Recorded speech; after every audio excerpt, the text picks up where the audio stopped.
नमस्कार। India debate में आप सबका स्वागत है। मैं हूं आशुतोष पाठक। बड़े दिनों से हमारे सहारा के जो दर्शक हैं वो लगातार हमको मैसेज कर रहे थे, फोन कर रहे थे कि आपसे बात नहीं हो पा रही है, आपको बड़े दिनों से सहारा के मुद्दे को आपने छोड़ दिया। बिल्कुल, मैंने सहारा के मुद्दे को छोड़ा नहीं है। आज संयोग बहुत अच्छा है। आज सहारा कंपनी की स्थापना दिवस है और स्थापना दिवस के मौके पर बहुत सारे लेटर्स जो हैं वो वायरल हो रहे हैं। उसमें एक लेटर वायरल हुआ है बीके श्रीवास्तव के नाम से और उन्होंने अपने लेटर में लिखा है, कम से कम चलिए हमारे कैंपेन के बाद ये प्रबंधन ने एक सुध तो लिया कि जहां कहीं भी, उन्होंने पत्र में लिखा है कि जहां कहीं भी अ, किसी भी ऑफिस में अगर डिफिशियंसी दूर करने के लिए, अब ये इस खत की प्रामाणिकता क्या है नहीं है ये मुझे नहीं मालूम है, लेकिन मैं ये खत पढ़ के आपको सुना रहा हूं। महोदय गण, समस्त प्रबंधकों हेतु, जैसा कि आप सभी को विदित है कि शुरुआत से ही सहारा इंडिया परिवार अपने सम्मानित जमाकर्ताओं जमा जमाकर्ता गण के हितों के लिए हमेशा तत्पर रही है। इसी कड़ी में सीआरसीएस द्वारा पोर्टल के माध्यम से किए जा रहे भुगतान प्रक्रिया में सम्मानित जमाकर्ताओं की सहायता करने के उद्देश्य से सेवा केंद्र, फ्रेंचाइजी कार्यालयों को खोलकर कार्य किया जा रहा है। ठीक है साहब। उक्त परिप्रेक्ष्य में कई जगह से प्राप्त हो रही शिकायतों में यह सुनने को मिल रहा है कि कुछ ऑफिस कार्यकर्ता सम्मानित जमाकर्ता गण से सीआरसीएस के पोर्टल पर फॉर्म आदि अपलोड करने हेतु अवैध तरीके से धन की उगाही कर रहे हैं, जिसे कतई बर्दाश्त नहीं किया जा सकता है। ऐसे में समस्त प्रबंधकों को निर्देशित किया जाता है कि यदि कहीं भी इस तरह की बात सामने आती है जो संबंधित कार्यकर्ता पर दंडात्मक कार्रवाई करते हुए तुरंत संस्था से निष्कासित किया जाए और उसके विरुद्ध थाने में एफआईआर दर्ज कराई जाए। उक्त के अतिरिक्त यह भी निर्देशित किया जाता है कि यदि किसी प्रबंधक द्वारा इस तरह के कृत्य को अनदेखा किया जाता है तो उसके विरुद्ध भी प्रशासनिक एवं लीगल कार्रवाई करना प्रबंधन की बाध्यता होगी। अतः उक्त को गंभीरता पूर्वक संज्ञान में लेकर आवश्यक कार्यवाही सुनिश्चित करें। सहारा प्रणाम, बीके श्रीवास्तव। ये जो पत्र प्रेषित हुआ है बीके श्रीवास्तव। अब मुझे ये किसी कार्यकर्ता बंधु ने भेजा है। इसके बाद बहुत सारे फाउंडेशन डे 2025 सहारा इंडिया परिवार, इस तरह की कुछ यूट्यूब के वीडियो मिले हैं। फिर 1 फरवरी 2025 आज हम अपने दूरदर्शी संस्थापक माननीय सहारा श्री के प्रति अपनी सराहना व्यक्त करते हैं। अब ये सराहना भी व्यक्त कर रहे हैं साहब, जिनके समर्पण ने विश्व के सबसे बड़े परिवार को आकार दिया और नवाचार को प्रेरित किया। वाह! आइए हम सीखने, विकास और करुणा के माहौल का पोषण करें। यह सुनिश्चित करते हुए उनकी विरासत भावी पीढ़ियों को प्रेरित करती रहे। स्थापना दिवस की हार्दिक शुभकामनाएं। ये जो पत्र है वो जिसको लेकर के आप लोग काफी आंदोलित होते हैं, माननीय कन्हैया शाह जी के तरफ से भेजा है, मुझे जो मिला है।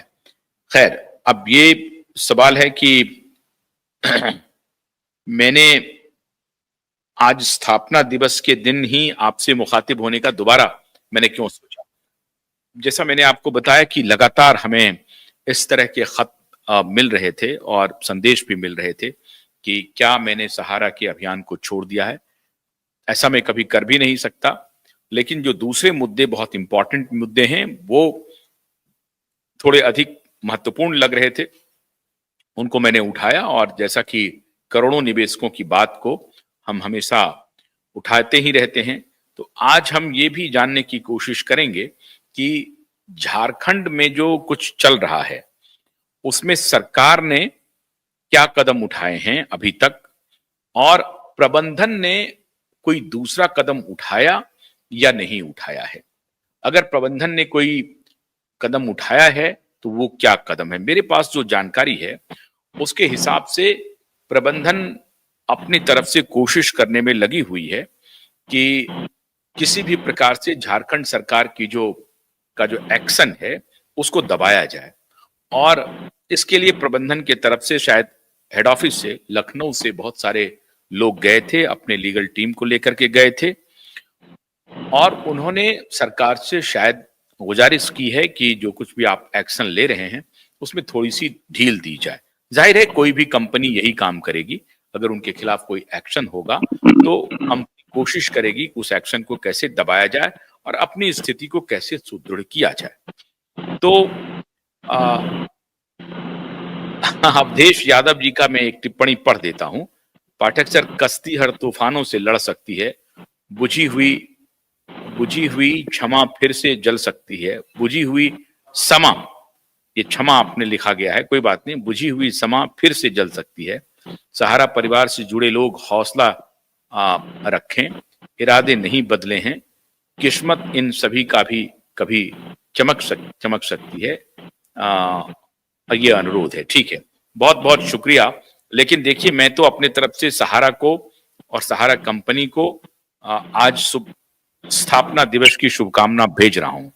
साथ ही साथ ये मेरी मजबूरी है, पत्रकारीय मजबूरी है कि हारे के साथ खड़ा होना। तो जो निवेशक हैं उनकी बात को तो मैं जरूर रखूंगा, लेकिन मैंने अपनी शुभकामना पहले सहारा परिवार के स्थापना दिवस पर सहारा इंडिया परिवार को सौंप दी है और मेरी उनको बहुत बहुत हार्दिक शुभकामनाएं। कंपनी जिस परिस्थिति से गुजर रही है, उम्मीद करता हूं कि उस परिस्थिति से बाहर आ जाएगी। लेकिन बाहर आएगी कैसे और क्या क्या हो रहा है, इसको लेकर के प्रवीण जुड़ गए हैं झारखंड से, बहुत स्वागत है। अनवर खान साहब भी जुड़ गए हैं बिहार से। पहले तो अनवर खान साहब, आपको बधाई। आज के बजट में बिहार के लिए बहुत कुछ है। अब क्या क्या होगा, अब ये चुनावी बजट कहा जा रहा है, तो आपको बधाई।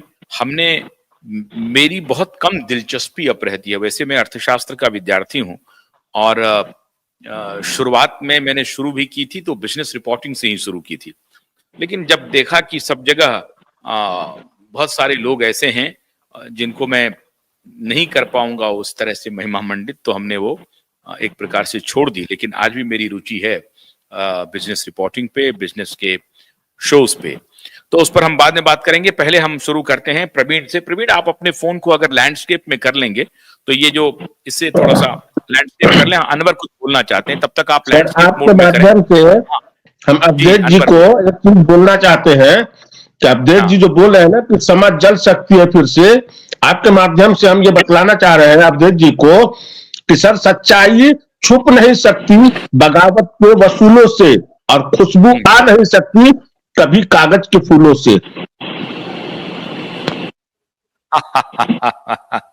तो खुशबू नहीं आएगी कागज के फूलों से, आपने ऐसा कह दिया कभी नहीं आ सकती सर कागज के फूलों से ना। ठीक बात है। तो देश जी, अब आप कोई दूसरा कुछ शेर ढूंढ करके रखिए, तो तब तक अनवर जी का जवाब देने के लिए। अब प्रवीण, बहुत बहुत स्वागत है आपका। एक तो बधाई, आप दिल्ली में आए थे हमारे स्टूडियो, उसके बाद से आज संयोग से दूसरी मुलाकात हो रही है, तो थोड़ा सा वक्त लगा जरूर, लेकिन इस बीच में हमारी कई सारी बाध्यता हो गई थी। और आज मैं ये भी बताऊं कि हालांकि उसका असर हमारे YouTube चैनल पर नहीं हुआ, हमारे ऊपर साइबर अटैक हुआ था और साइबर अटैक में YouTube पर कोई इम्पैक्ट नहीं था, बल्कि साइबर अटैक के बाद लगातार जो हमारी व्यूअरशिप बढ़ी है वो अनप्रेसिडेंटेड बढ़ी है। 1.5 million, 1.6 million, 1.7 million every day का हमारा व्यूअरशिप जाने लगा उस साइबर अटैक के बाद। तो साइबर अटैक करने वाले ने कुछ नहीं बिगाड़ा हमारा, ये भी मैं उनको भी बधाई देता हूं कि उन्होंने हैक तो किया था हमारे अकाउंट को, लेकिन कुछ खास नहीं कर पाए। तो उनको भी हमारे तरफ से बहुत बहुत बधाई कि उनका जो अभियान था वो फेल हो गया।